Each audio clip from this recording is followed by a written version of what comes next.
King scrunches his broken fist. Cheers and hollers from a drunk crowd echo through the alleyway. He stares at his fallen opponent, bleeding face, busted nose, chipped teeth. He kicks him in the mouth to put the finishing touches on his handiwork. He never lost a fight. Not now. Not ever. Always bet on King. He glances over the crowd, spots Donnie, an old friend with a gambling problem. Not much of a problem if he continues to bet on me. King looks at his watch. He's late for a family meeting. King's father gives his mother hell for talking back for something he didn't quite understand. It's always the same crap. King grinds his teeth. Blood and warmth rush up his face. Every scrap, every single one he won because he saw his father's face on his opponent. He wants to lash out, to say something, anything. But to say something is to be cut off. But this time he's not thinking straight, or maybe he is. His father raises a hand to strike his mother. It happens faster than the thought to perceive it. One moment he snatches his father's arm, the next he's beating him black and blue for years of accumulated shit. He walks away while his mother tries to help his father up. You're out. Never show your face here again, ungrateful bastard. Get out. He never really had friends. Not real ones anyway. He had an entourage. A group of sods enjoying the high life with his credit card. Now he has no one. Not a single bloody friend to help him out. He had friends once upon a time in school, but that was long ago. He needs money. But money doesn't grow on trees, and no one wants to challenge him, not after what he did to his last opponent. He needs a job. His accounts are near empty, and his old careless spending habits are hard to break. He meets with Tommy. Tommy has no room for him in his apartment. Wishes he did, but he doesn't. Mick wants to help, but his old lady won't let him. Same with Bill. And Harry. His ex has moved on, and she doesn't want to see his face. Something about being a shithead. He can't live in a hotel room forever. It drains the account. He remembers a face he recently spotted in a crowd at his last scrap. They were friends since they were toddlers. He was a genuine friend, even if they went separate ways. King looks him up. Castle Drive. He hails a taxi. King hasn't felt real in a long time. He sits in Donnie's apartment drinking old ale, realizing how much he misses genuine heart-to-hearts. Donnie was his friend before he realized he came from money. The rich aren't really rich. He's not sure why he thinks this or what it means. It's just a random thought. The ale talking, as it were. Donnie says he can stay until he figures things out. He's not sure when that will be. It doesn't matter. A sudden rap at the door startles him. Donnie stands, opens the door to reveal a few men in black leather jackets. Muscle. King doesn't hear much. What he does hear, he doesn't like. Donnie owes money and can expect a bundle of lead in the face if he doesn't pay.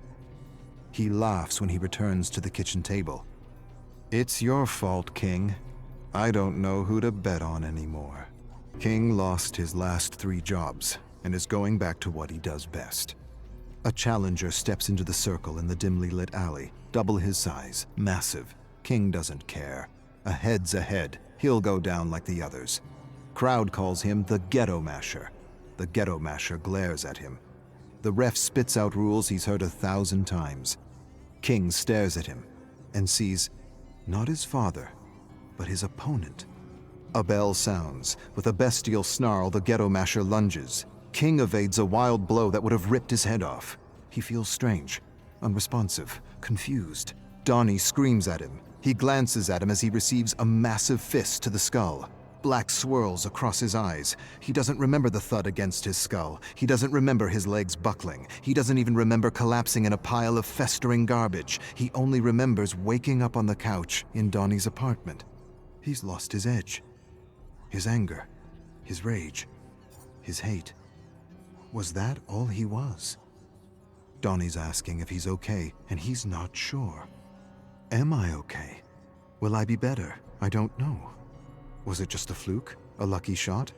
Happens to the best. I feel wrecked. I am wrecked. Donnie bet the last of his cash on him. King's getting the hang of working behind a bar.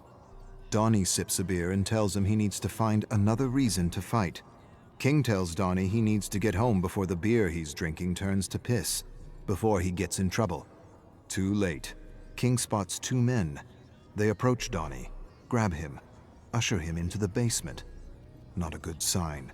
King rushes to help, but his manager yells at him to stay behind the bar. Screw it. He leaps over the bar and rushes to the basement where he finds Donnie being beaten by Ghetto Masher and Uncle Brass watching in his chair. King doesn't hesitate. He tackles him. They exchange deadly blows. Ghetto Masher can hardly keep up. Uncle Brass sends others after King. Doesn't matter. King's a whirlwind of destruction. He cracks Ghetto's knees and thrusts his thumbs into his eye sockets. An eyeball pops out, still attached to a series of nerves. Cries of terror. Ghetto Masher cups his eyeball, screaming for medical help, staggers and slams against the wall as more ruffians attack. Stop! Uncle Brass stands and approaches. It's well within my power to rip your fucking head off for what you did to my boys. King staggers to his feet. Not a bloody joke, am I? His debt is paid if you work for me. He straightens up and brushes his jacket, smiles. Always bet on King.